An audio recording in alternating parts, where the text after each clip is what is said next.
La mayoría de países pobres del mundo tiene, evidentemente, un gasto público, un Estado muy pequeño, generalmente Ujú. entre el 0 y el 20% del PIB, y en cambio la mayoría de países ricos tienen un Estado o un gasto público que representa entre el 30 y el 50% del PIB.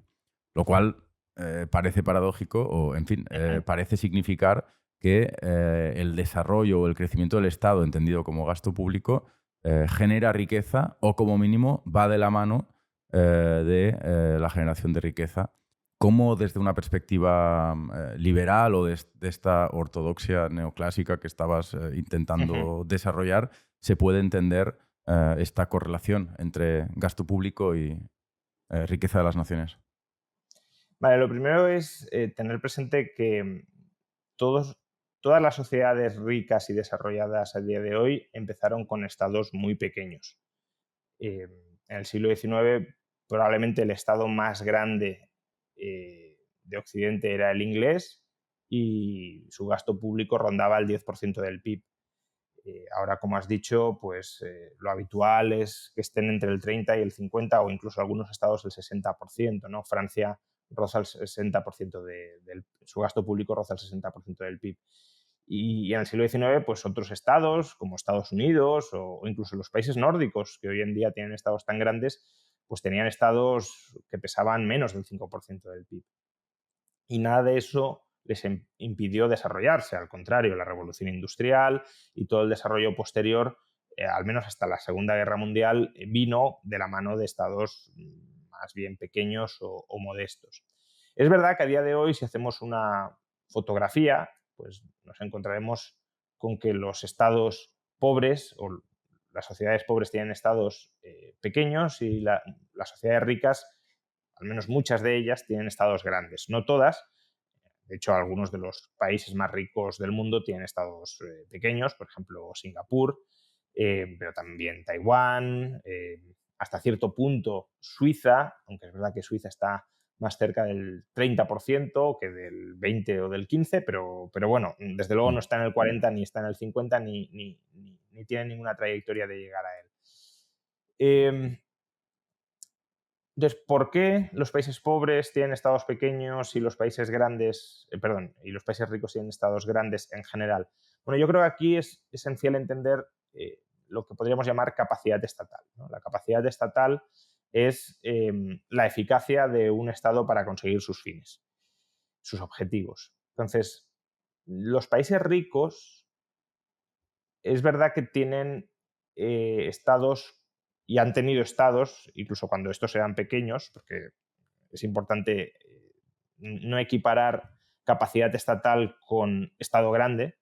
Es decir, un Estado grande puede tener una capacidad estatal muy pequeña, al menos en muchas áreas, y un Estado pequeño puede tener una capacidad estatal alta, ¿no? Entonces, las sociedades ricas en el siglo XIX y principios del XX tenían, bueno, estados con bastante capacidad para alcanzar los objetivos que tenían esos estados, que era básicamente mantener el orden público, ¿no? Si uno mira las sociedades occidentales siglo XIX, principios del XX, eran sociedades ordenadas, digámoslo así, ¿no? Donde la criminalidad no estaba por las nubes, donde se respetaba la propiedad privada, los contratos, más o menos la libertad individual. No digo que no hubiese problemas en muchos órdenes, pero eran sociedades vivibles, donde se podía invertir a largo plazo, donde se respetaba el ahorro, etc.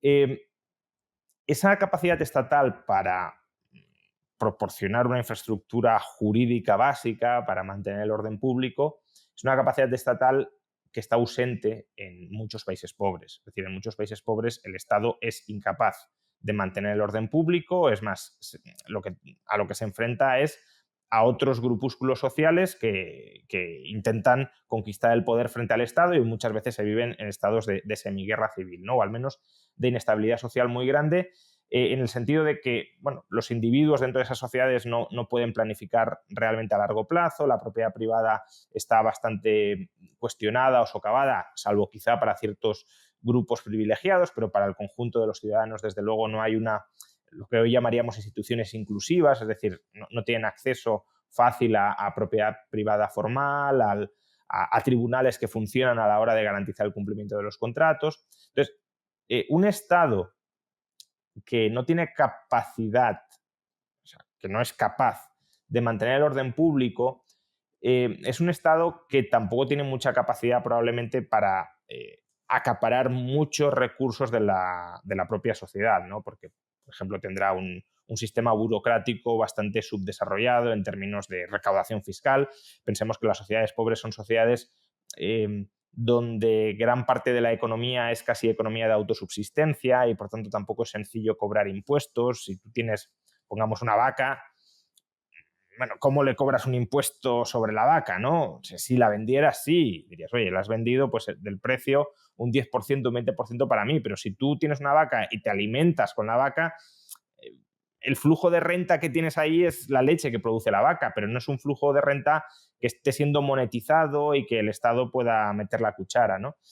Entonces, todo eso dificulta el Estado no es capaz de mantener el orden público, esas sociedades no se desarrollan porque no hay una infraestructura jurídica básica, como tampoco se vuelven sociedades mucho más ricas y mercantilizadas y monetizadas, el Estado tampoco es capaz de extraer muchos recursos, tampoco puede crecer en cuanto a burocracia y se genera una especie de estancamiento, si lo queremos, en la mediocridad, donde el Estado, ya digo, se mantiene subdesarrollado. Es un Estado ineficaz y subdesarrollado.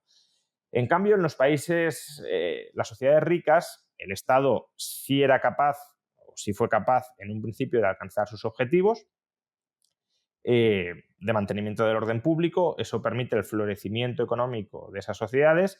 Y claro, cuando la tarta crece mucho, el Estado, que al final, pues yo sí recomiendo verlo como una especie de parásito en gran medida, aunque, bueno, podríamos pensar que para ciertos aspectos podría haber cierta simbiosis, pero en general lo recomiendo ver como un parásito, pues claro, si la tarta crece, serás capaz de apropiarte, de parasitar una porción creciente de esa tarta, sin que además eh,